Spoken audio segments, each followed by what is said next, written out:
On a night like any other night, I was struck with something awful.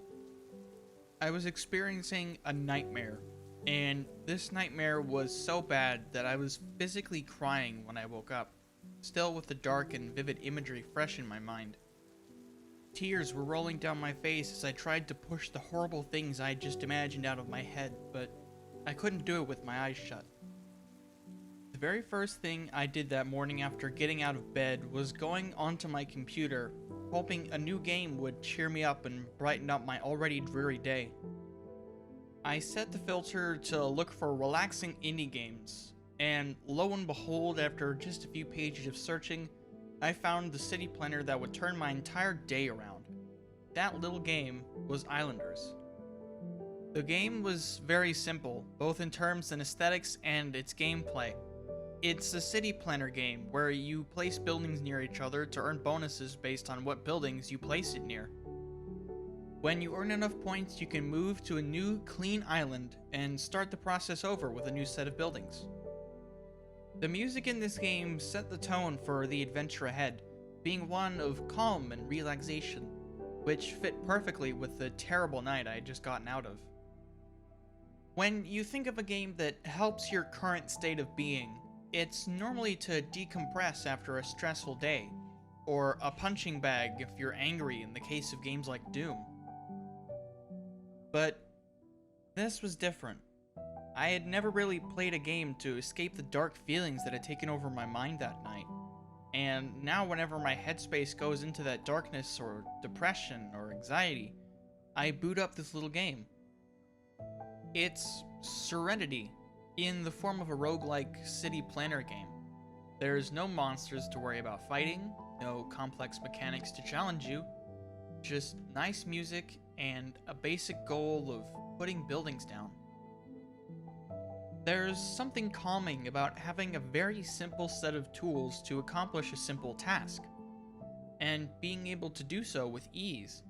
It relaxes you and distracts you from the world around you, which strikes at the core of why I love gaming so much.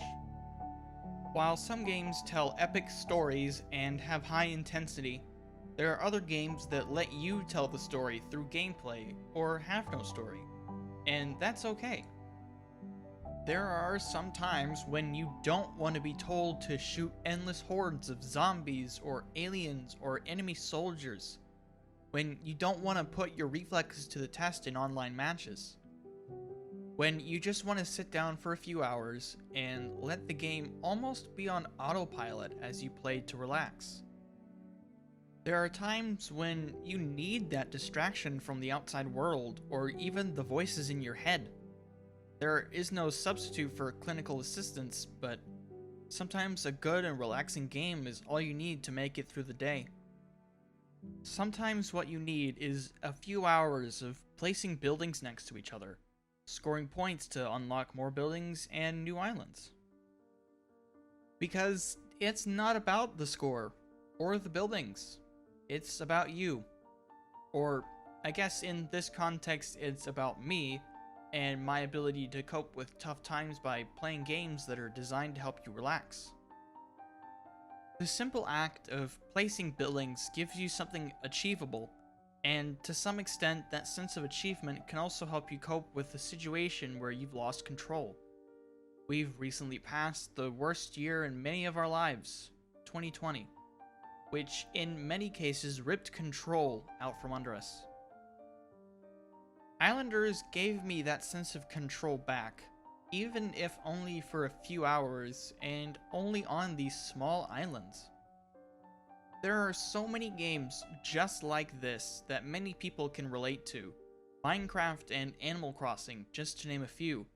These nice and easy games with calming music and easy objectives. To some people, fun isn't determined by a difficult task to overcome. Fun is determined by what you can actually accomplish given your current mental state. Fun can be as easy as placing a block or building, or as hard as landing a headshot. Games have the power to both enrage and relax us. They are tools for your mental health if you give them the chance to be. Games give you the chance to explore, discover, make friends, and unwind after a hard day of school, work, or just going about your daily life.